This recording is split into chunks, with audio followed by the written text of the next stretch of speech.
నమస్కారం అని మనీ మాట్లాడుతున్నది చాలా సంతోషంగా ఉంది. నిన్న పెంచారు, ఇవాళ డమాలని పడేశారు. నిన్న 140 పాయింట్స్ పెంచారనుకో మీకు చాలా సంతోషంగా ఉంటది. నేను మాట్లాడుతున్నప్పుడు 245 పాయింట్స్ డమాలని పడేశారు.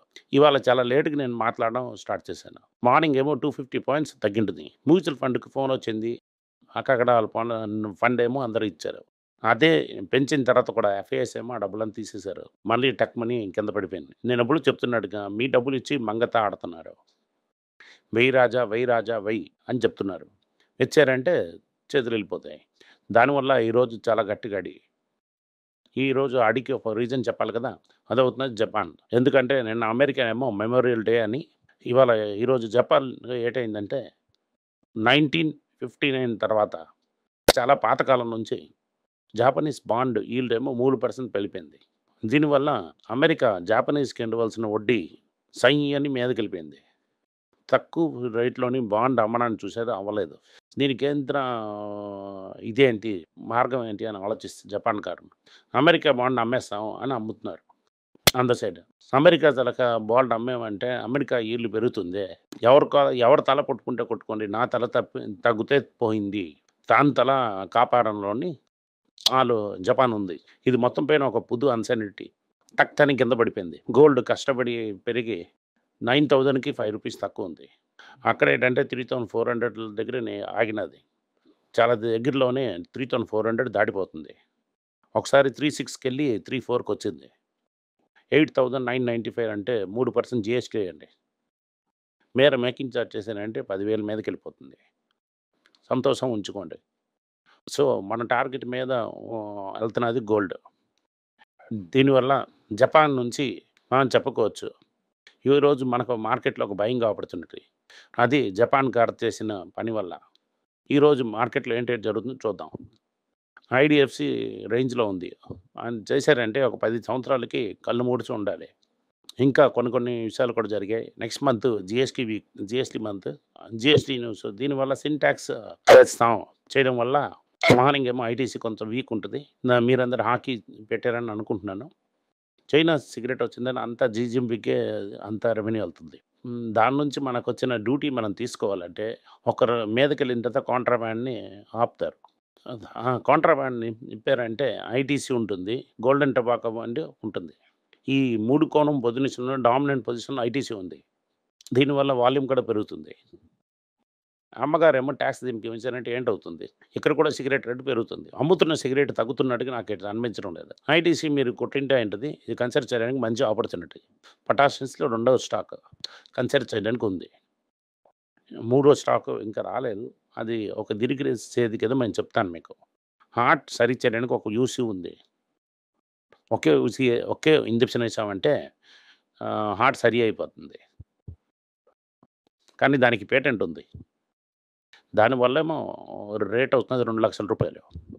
మీ దగ్గర 2,00,000 ఇవ్వడం అవ్వలేదంటే కష్టపడతారు. ఇంట్రెస్ట్ ఫీ మంత్లీ ఈక్వల్ ఇన్‌స్టాల్‌మెంట్‌లోని నోవాటిస్ ఏమో మీకేమో ఒకటి తెచ్చుకొనొచ్చారు. ఇంజెక్షన్ ఏసి నెలకి 20,000 ఇచ్చారంటే ఆ డబ్బులు తీసుకొని ఎళ్ళిపోతారు. ఇలా జరుగుతున్నదని నాటకం మాదిరి కంపెనీ ఏమో ఏం చేశారని చెప్తాను. 60,000 మెడిసిన్ ఏమో 6,000కి ఇచ్చారు. ఇది కూడా ఇండియన్ ఏమో కాపీ చేస్తారు. అంతేంటి బాధపడకండి. రూ. 2,00,000 మా ఇంజెక్షన్ ఏమో 20,000 అయిపోతుంది. ఇలాగే నోవాటిస్ కూడా అదానికి వదలగొద్దు 25,000 అది కూడా నోవాటిస్ చెప్తుంది. దీనివల్లే మనం నాట్కో ఫార్మా, డాక్టర్ రెడ్డి అని కన్సిడర్ చేయాలి. ఇప్పటికి నోవాటిస్ చేస్తాను కుల్లాది. దుర్మార్గం. మీరు ఈఎంఐ చేసుకొని హార్ట్‌లోని ఎయవలసింది. దీనికి బదులు మనం నడుసుకొని చేతులు కరెక్ట్‌గా ఉంచుకొని హార్ట్‌కి రాకుండా ఉండడం, పట్టుకొని ఉంచడం కరెక్ట్. నెక్స్ట్ ఏమో ఇండియాలోని యూనికామ్ 100 ఇచ్చిందని ఒక చిత్రం కామించారు మనకి. కానీ నిజం మిస్సం మాట్లాడరు. 100 యూనికార్న్‌లోని 25% మీద రెవెన్యూ తగ్గుతూనే ఉంది. కొంతమందేమో బైజూస్, ఓయో లాంటోళ్ళేమో తాళాలేసుకొని ఉన్నారు. మేము తాళం వేయలేదని చెప్తారు. కానీ మనం ఒకసారి బుకింగ్ చేసుకున్నట్టు అక్కడ ఏకీ ఉండదు. అది ఓపెన్ చేసి తాళం వేసినట్టుగా ఉంటుంది. దీనివల్ల స్టార్టప్ గతి అంతా హరోగతి. నేను చెప్పడం లేదు. అలాగని ఒక రిపోర్ట్ చెప్తున్నది. నేను ముందు నుంచే చెప్తున్నట్టుగా అమెరికా నుంచి డబ్బులొచ్చిందంటే వీళ్ళు ప్రకాశంగా ఉంటాడు.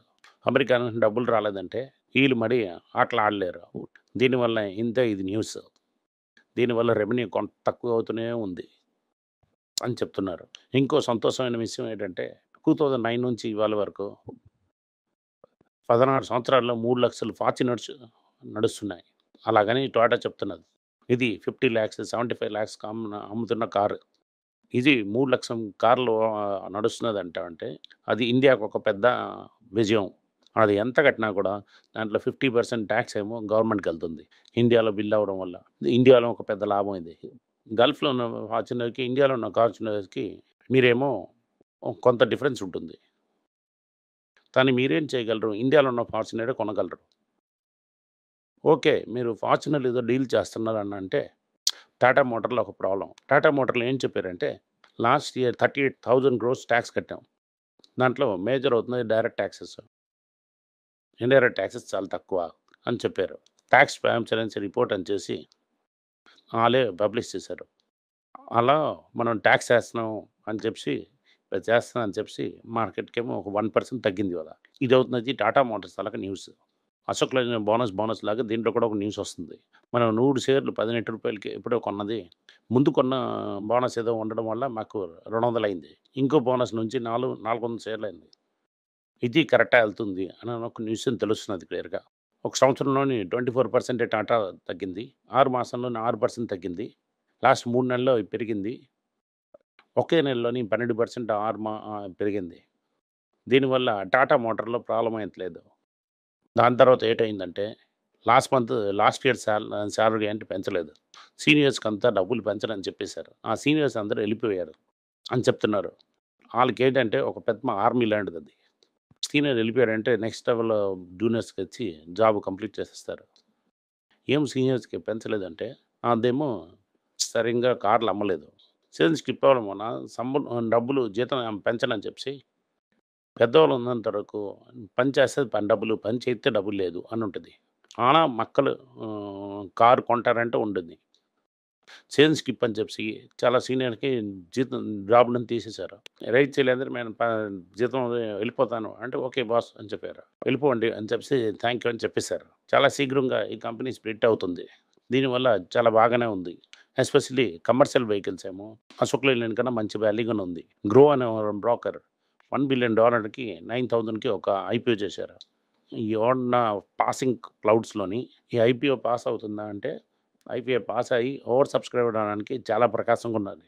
అన్‌లెస్ ఈ ఈ ఐపీఓ చేసినంతలోని 2,000, 3,000 పాయింట్లు తగ్గిపోయాయంటే డబ్బులంతా మనిషిలేయడు. కానీ దీనికి చాలా హైప్ ఉన్నది. దీనివల్ల మ్యూచువల్ ఫండ్స్ ఏమో మీ డబ్బులు తీసుకొని అక్కడ మంగా తాగడానికి ఛాన్స్ ఉంది. ఇండస్ఇండ్ బ్యాంక్ ఏమో 2% అప్పుంది మార్నింగ్‌లో. ఈ క్లారిఫికేషన్ అంతా అశోక్ హిందూజా ఇచ్చిన తర్వాత ఇన్వెస్టర్స్ అందరేమో హిందూజా గ్రూప్‌కి థమ్స్ అప్ ఇచ్చారు. ఈ కింద పడుతున్న మార్కెట్‌లోని 2.5% అప్‌లో ఉంది. ఒక సంవత్సరంలోనే అదేమో బ్యాక్ టు ఫార్మ్‌కొచ్చేస్తుందని అనుకుంటున్నాను. అందరూ ప్రాఫిటబుల్ ఉంటారనుకుంటున్నాను. మాక్సిమం ప్రాఫిట్‌లో ఉంటారు. మాక్సిమం ప్రాఫిట్‌ని కైండ్ కాగా అప్పుడు చూసుకోవచ్చు. ఎందుకంటే ఇప్పుడు ఎర్లీ మాన్సెట్ రావడం వల్ల ఎవరికెవరు ఇంపాక్ట్ ఏంటి? కోకా కోలా, పెప్సీ, క్యాంపా పెద్ద వైట్ తువాలేసుకొని, తలలో ఏసుకొని గోవిందా! గోవిందా! అని చెప్పి తిరుపతి కొండ ఎక్కవలసిందే. సేల్స్ టోటల్ గాలి అయిపోయింది. అవసరమా ఎయిర్ కండిషన్ చేసి, ఆ ఎయిర్ కండిషనర్ రిటైలర్, హోల్‌సేలర్ తలలో కట్టి ఇచ్చేసి కంపెనీ ఎక్కి చాలా నెలల వరకు పని ఉండదు. ఇండిగోలో రాకేష్ గంగ్వాల్ అని ఒకడున్నారు. ఆళ్ళకి రాకేష్ భాటియా పైన తీసేశారు. ఎళ్ళిపోయి సౌత్ ఏషియాలోనే అయ్యారు. ఆళ్ళేమో 3% షేర్ ఆల్‌మోస్ట్ 12,000 కోట్లకి అమ్మేశారు. ఆళ్ళకి 12,000 కోట్లు అమ్మారంటే ఇంటూ కాస్ట్‌లో మైనస్ చేసి మిగతా ఏమో టాక్స్ కట్టి డబ్బులు తీసుకెళ్ళిపోతారు. ఇదవుతున్నది ఈరోజు న్యూస్. ఓవరాల్‌గా చూసారంటే మార్కెట్ ఏమో వీక్‌గానే ఉంది. మన టపాస్ లిస్ట్‌లోని అన్నీ ఫ్రీగానే ఉన్నాయి. అవసరపడ్డారంటే చాలా పెద్ద ప్రాబ్లమ్‌లో పడతారు. దీనివల్ల క్యాచింగ్ ఆఫ్ కింద పడుతున్న నైఫ్ లాంటిదిమాట. కింద పడుతున్న మార్కెట్‌లో కత్తిని చాలా జాగ్రత్తగా పట్టాలి. ఏ కత్తి అని తెలియకుండా చెయ్యొచ్చారంటే చెయ్యి కట్ అయిపోతుంది. Thank you. నమస్కారం.